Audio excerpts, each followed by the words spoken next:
What's going on, guys? Thanks for tuning into the channel and clicking on this video. We are on our way to the dealership for a service appointment for the 22 Ram. So yeah, we still got it. I know many of you are probably shocked because if you follow my channel, you've seen how many trucks I went through in such a short time.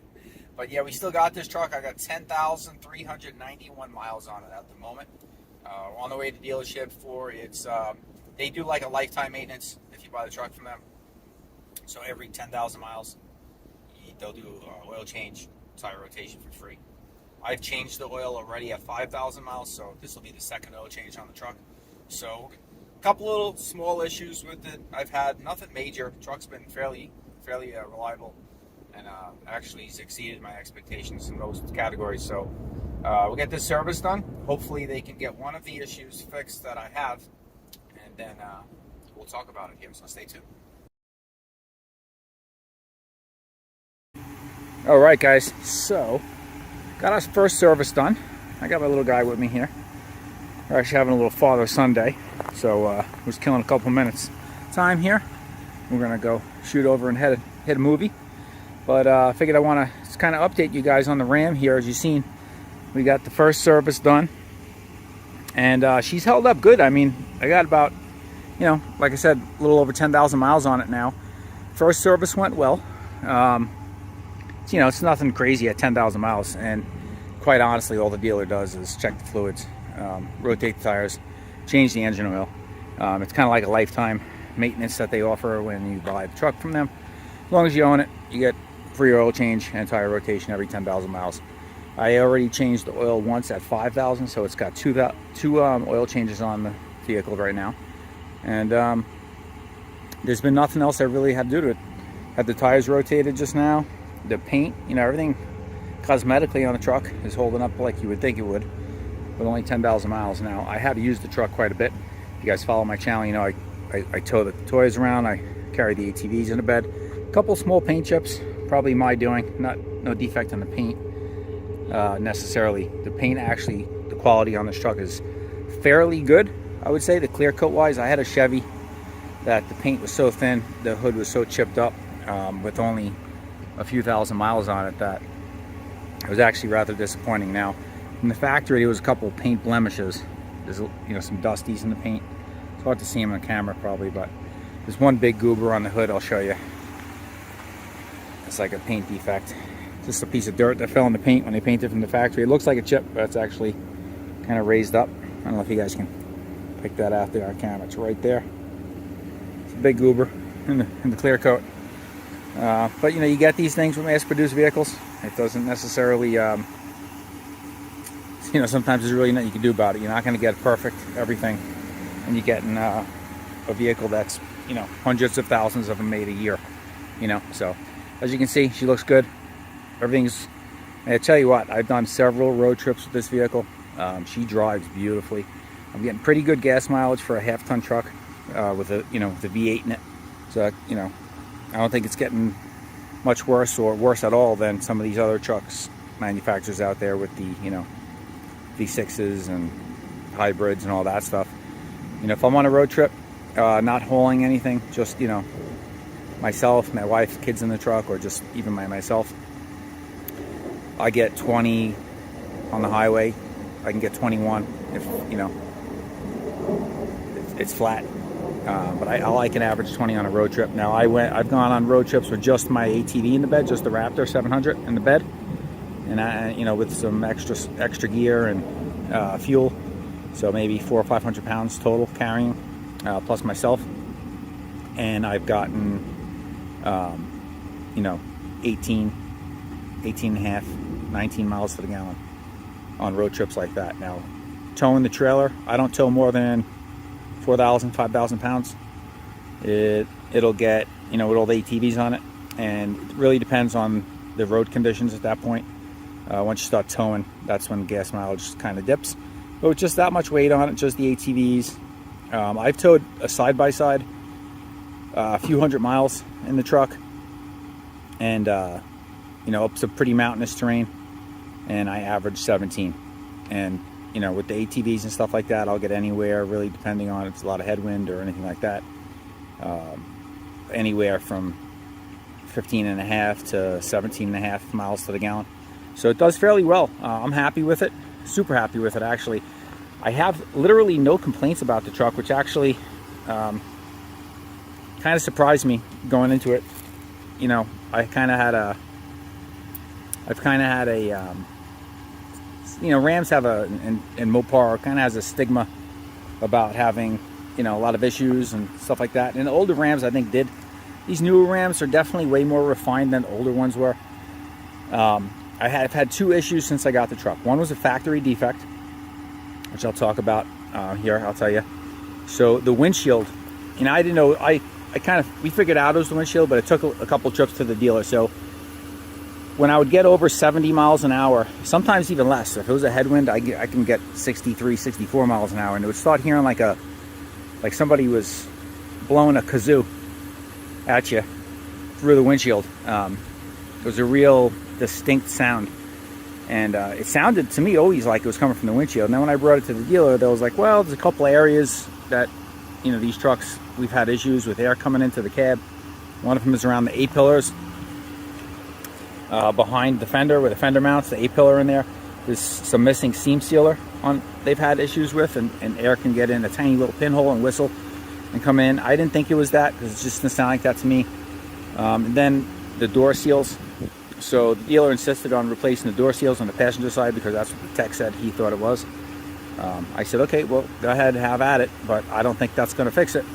And sure enough, on my way home from them doing that, it was whistling on the highway. You know, that sound on the highway I was hearing. It's not a whistle. It was more like a, I don't know if you used like blew a kazoo when you were a kid, like a little, one of those little tiny little 6-inch long instruments. That's what it sounded like.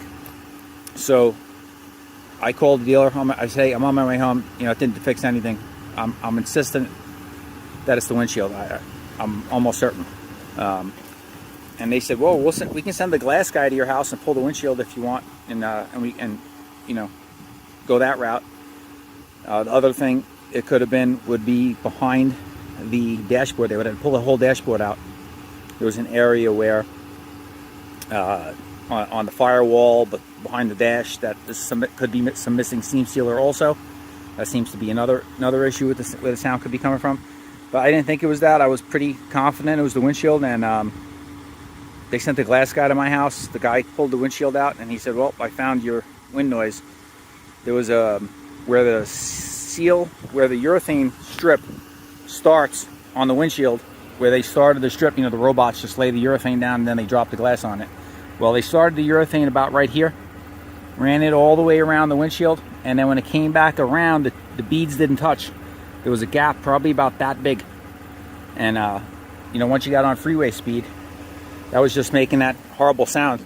He resealed the window, reset it. Haven't had a problem since. Had several road trips, and it's been dead silent. The other issue I'm having with the truck, it's just it's the infotainment system. This Uconnect 5 is the new system for 2022. It has weird quirks. So I had Uconnect in my Jeep Gladiator. That was the Uconnect 4. But that thing was highly refined. At that point, they had all the bugs worked out. It had a million updates. So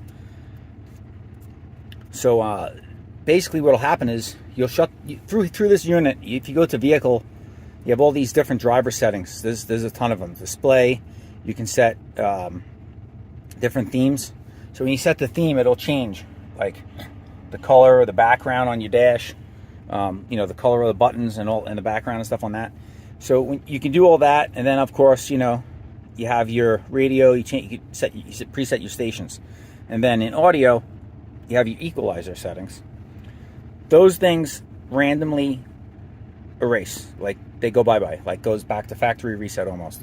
So I'll get in the truck sometimes, and all my program stations, the favorites, gone, completely gone, or the stations are all still there sometimes, and I'll hear the sound, just don't, the quality sounds off. I'll check the equalizer, and everything's set back to the middle, like from the factory. They don't have, that's not at where I had them set. So that stuff will randomly reset. And then I've had times where the theme will just reset, you know, the display, how I have the display, like with that red stripe, and then kind of like the kind of like this. It's kind of like this on the background, like that stuff there. It's hard to see it on the screen. You can get it there a little bit. But that theme will just randomly reset to like a different one also.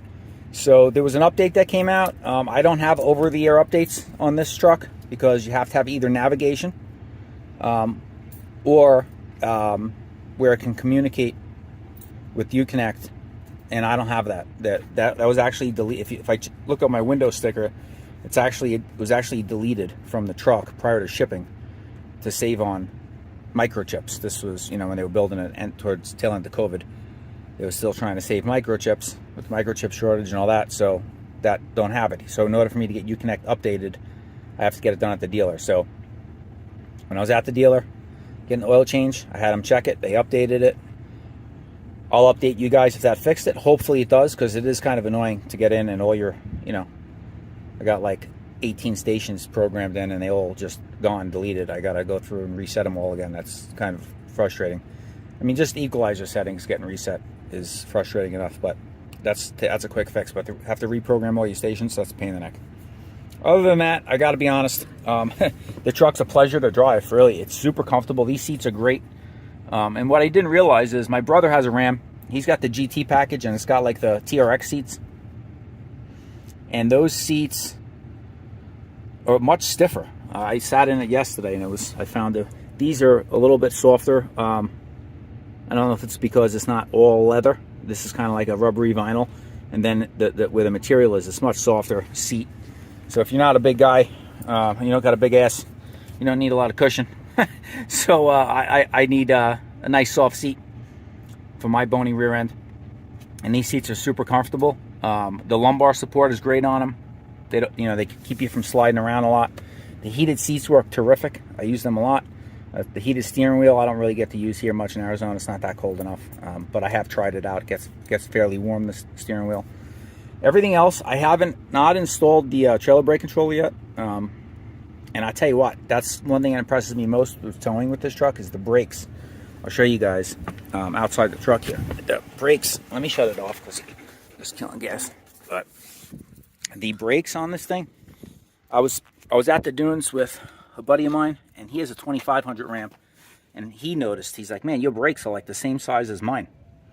Now, they could be different, but visually looking at them, if you look at the 2500 and then this Ram here, this 1500, the brakes, the calipers, and the rotors are tremendous on this truck.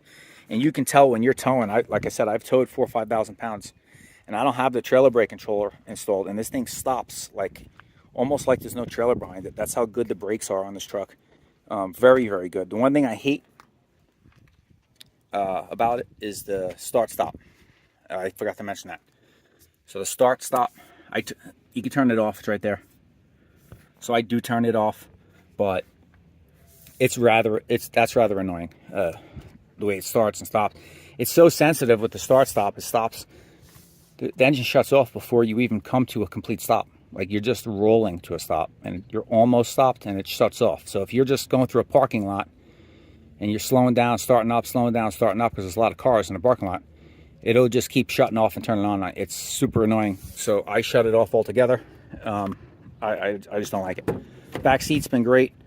You know, I camp back here. I fold the seat up when we're at the dunes. I sleep out in here, lay out some bedding, and there's tons of room. You know, I'm about 5'7", so there's enough room for me. I mean, the truck's done the trick. I mean, 10,000 miles. I don't really have any complaints other than that wind noise issue. That was fixed right away, probably within the first 6 weeks I had it. And then we just got an update here on the head unit, so hopefully that fixes that random reset stuff. Other than that, she's been a gem. The tires, these Falcon Wild Peaks ride really nice. I've done some very mild off-roading with the truck, and the off-road suspension package in this truck handles very nicely. I really don't have any complaints. I guess a minor complaint would be, besides the start-stop, I'm trying to think of something else, just to not sound like I'm blushing over the truck, because I've really looked for reasons to not like the truck, and because I'm kind of a Toyota fanboy, so I'm kind of looking for an excuse to get into a Tundra in a couple of years. But the bed being aluminum, if I had a gripe, I would say that would be it. Obviously, a bed liner is going to fix that. I'm going to get a spray-in bed liner, but the bed is so weak. I've had my ramps in here with the ATV, and then, you know, just rubbing on the tailgate, it almost grinds a hole right through the aluminum on both sides here. And then you can see there's like see where it's a little rippled, kind of, right there on the wheel well? I don't know how it happened, but the aluminum metal they use on the bedsides is so thin. There was a gigantic dent right there, and all I do is park the ATV in here, and I have the ramps maybe standing up right next to them. I don't know how that got dented in like that, because I've never hit it with anything, but I had to go from the backside with a little ball peen hammer and just kind of from in here, and just, you can see right there, and just kind of bang it back in. So I mean, definitely recommend getting a bed liner right away. I haven't yet. I am gonna get a Line X sprayed in here, and that'll thicken up the thin metal and make it a little more rigid and solid too. And then you avoid kind of all that damage that I'm talking about here. But man, go back to the days of a steel bed. That's one thing Toyota, I think, got right. They use the composite bed. You're not gonna have any of that. Those things hold up really well. They take a beating. This aluminum is for the birds. I mean, in a bed of a pickup truck, I'm just not a fan of the aluminum bed. That's probably the biggest gripe I have about this truck, and the fact that it doesn't say Toyota on it. But that's just because I have a thing with Toyotas. But no complaints, man. I mean, the truck's great. Bighorn, built to serve edition. I did, as you guys seen my initial walk around, take the decals off the bedside for the built to serve, but this is a built to serve edition. You've probably seen that on the seats inside the truck. That's it, guys. Just wanted to give you guys a quick update. So far, so good. We'll update you again maybe around 20,000 mile mark or something like that. And we're going on a big road trip with this truck. It's going to go approximately 4,000 miles. So we're going to go about 1,900 miles. We're going to West Virginia, Hatfield McCoy Trail System with the ATVs. My brother and I. So we're leaving in 4 weeks from now. So we'll be doing 1,900 miles there, 1,900 miles back. So that'll be interesting to see how she does. I don't anticipate any problems, but you know, that's a fairly big road trip to do. So that's its next big hurdle, which should be peanuts. You know, towing 2 ATVs, 1,900 miles for this truck. The motor's great, runs really nice. It's been quiet so far. I haven't had any issues. No exhaust leak, no Hemi tick, none of that stuff. Back windows not leaking or cracking. I know a lot of people have issues with the back windows leaking on these things because of the plastic window frames. They develop cracks up here, and then they'll start leaking. I haven't had that issue. I don't know if it's an issue with people that open and slide their back window a lot, maybe. That adds to it. I almost have never opened this back window, maybe once or twice. So I don't know if that has anything to do with it, but time will tell. We'll see if it develops them or not over time. But so far, everything's holding up great. Upholstery, interior, everything's super nice. No complaints. Quality seems to be there on the truck so far. So that's it for this one, guys. Smash that thumbs up button on your way out. Subscribe if you haven't. And we will see you guys on the next one. Plenty more ATV content coming your way also. So we'll see you guys. Have a good one.